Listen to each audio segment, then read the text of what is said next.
everyone! Today we're going to be reading the Knuffle Bunny books, and this one is called Knuffle Bunny. Not so long ago, before she could even speak words, Trixie went on an errand with her daddy. Where do you think she's going? It looks like he's holding something. Can you see what he's holding? Trixie and her daddy went down the block, through the park, past the school, and into the laundromat. Do we know what a laundromat is? Trixie helped her daddy put the laundry into the machine. Look, they're going to wash all of their clothes in the washing machines. She even got to put the money into the machine. Then they left. But a block or so later, Trixie realized something. What do you think she realized? Trixie turned to her daddy and said, "Aggle, flaggle, clabble." "That's right," replied Daddy. "We're going home." "Aggle, flaggle, clabble," said Trixie again. "Blaggle, plabble, wumpy, flumpy, snurp." "Now please don't get fussy," said her dad. Well, she had no choice. Trixie bawled, "Wah!" She went boneless. She did everything she could to show how unhappy she was. By the time they got home, her daddy was unhappy too. As soon as Trixie's mommy opened the door, she asked, "Where's Knuffle Bunny?" The whole family ran down the block, and they ran through the park. They zoomed past the school and into the laundromat. Trixie's daddy looked for Knuffle Bunny and looked and looked and looked. But Knuffle Bunny was nowhere to be found. Where do you think Knuffle Bunny went? So Trixie's daddy decided to look harder until Knuffle Bunny! Where was it, friends? It was hiding in a washing machine. And those were the first words Trixie ever said. And look, she looked so happy with her Knuffle Bunny. Our second book is also about Knuffle Bunny. And here's Knuffle Bunny, and it looks like this is Trixie when she's a little bit older. And this book is called Knuffle Bunny 2. One morning, not so long ago, Trixie took a walk with her daddy. By now, Trixie knew how to talk. "Guess what I'm going to do? I'm going to show Amy, and then I'll show Meg, and then I'll show Margot, and then I'll show Jane, and then I'll show Leela, and then I'll show Rebecca, and then I'll show Noah, and then I'll show Robbie, and then I'll show Toshi, and then I'll show Casey, and then I'll show Connie, and then I'll show Parker, and then I'll show Brian, and talk and talk." Trixie was excited because she was taking her one-of-a-kind Knuffle Bunny someplace very special. And Trixie saying, "Come on, where do you think Trixie's taking her dad?" "School!" Here Trixie walking her dad up the stairs. Here they are walking through a hallway. And here they are walking into a classroom. Trixie couldn't wait to show Knuffle Bunny to Miss Greengrove and all her friends in pre-K. But just as her daddy kissed her goodbye, Trixie saw Sonja. And what is Sonja holding? Who's this? Suddenly, Trixie's one-of-a-kind Knuffle Bunny wasn't so one-of-a-kind anymore.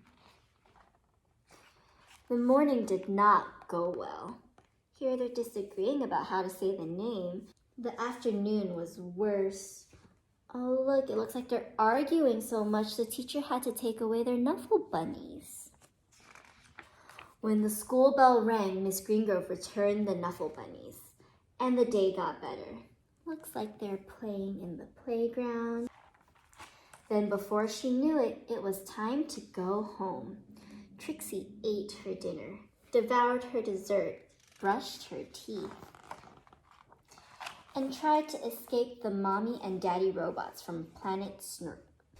At 1:30 bedtime, Trixie was tucked in, ready for sleep. But a few hours later, it looks like Trixie's waking up. Trixie realized something. Trixie marched into her mommy and daddy's room and said, "That is not my bunny." Trixie's daddy tried to explain what 2:30 a.m. means. He asked, "Can we deal with this in the morning?" And everyone looks like they are upset. Trixie's daddy went to the phone. Before he even made it down the stairs, the phone rang. Bring! "We have your bunny," said a man's voice on the other end. "We have yours," replied Trixie's dad. Arrangements were made. Now they're leaving. Trixie and her dad rushed across the neighborhood. Trixie did not want to be late. Trixie's on this side of the city, and Sonja's all the way over here. Do you think they're going to make it on time? There was an exchange, and the Knuffle bunnies were back where they belonged. "I was so worried about my bunny," said Sonja. "So was I," replied Trixie. Then they both said, "I'm glad you got your bunny back," at the exact same time. And that is how Trixie found her first best friend. The end. Our next book is called Knuffle Bunny Free. One day, not so long ago, Trixie took a big trip with her family. They were on their way to visit Trixie's Oma and Opa in Holland. Holland is far away. So that meant taking a taxi to the airport, waiting in line, watching Knuffle Bunny go through the big machine, waiting some more, and finally getting onto a real airplane. Have you been on a real airplane before? On the plane, Trixie played and read and slept. Before she knew it, the plane had landed. Trixie and her family left the airport and got on a train to go to... Where do you think they're going next? Oma and Opa's house. Oma and Opa were so happy to see Trixie. Soon, Oma and Trixie were drinking cold glasses of chocolate milk in the garden. Suddenly, Trixie realized something.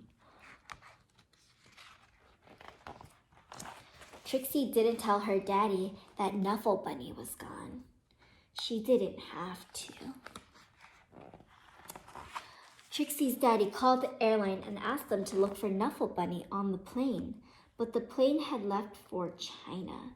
China is very far away. Trixie's mommy hugged her and asked her to be brave. Trixie's daddy told the story of when he was a little boy and said goodbye to his special lammy. Oma gave Trixie another glass of chocolate milk and remarked on how big she was getting. Trixie understood. She was getting bigger. Even if she wished she wasn't. The next morning, Trixie tried to enjoy going to the cafe and the swings in the playground and the carnival that was in town.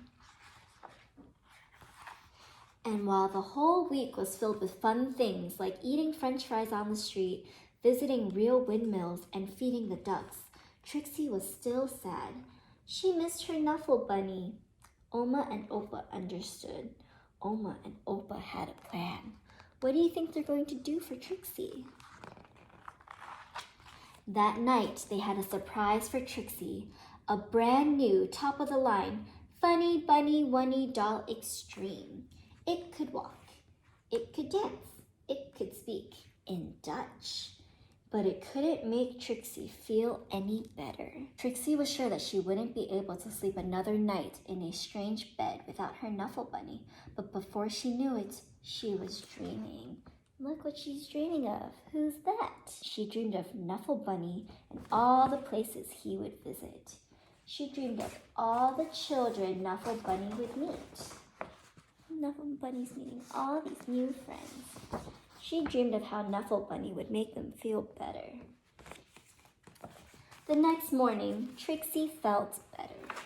Trixie had a big breakfast. She played with Oma on the playground swings. She even tried a sip of Opa's coffee at the cafe. It was a great day. Before she knew it, the trip was over and it was time to go home. Trixie hugged Oma and Opa as hard as she could. Then Trixie and her family got back onto the train and back onto the plane. And listened to the crying baby as the plane lifted off. Wah! But can you believe it? Right there on that very plane, Trixie noticed something. What did Trixie find in the plane? Knuffle Bunny! Trixie was so happy to have Knuffle Bunny back in her arms. Happy enough to make a decision, Trixie turned around and said, "Would your baby like my Knuffle Bunny?" "Really?" asked the baby's mother. "Really?" asked Trixie's daddy. "Really?" asked Trixie's mommy. "Blaggy plaggy?" asked the baby. "Really," said Trixie. She was big enough. The baby was happy. The baby's mother was thankful. Trixie's parents were proud, and the other passengers were very relieved. And that is how, a few weeks later, Trixie received her very first letter. And look, who sent the letter? It's the family that Trixie gave Knuffle Bunny to with a happy baby. The end.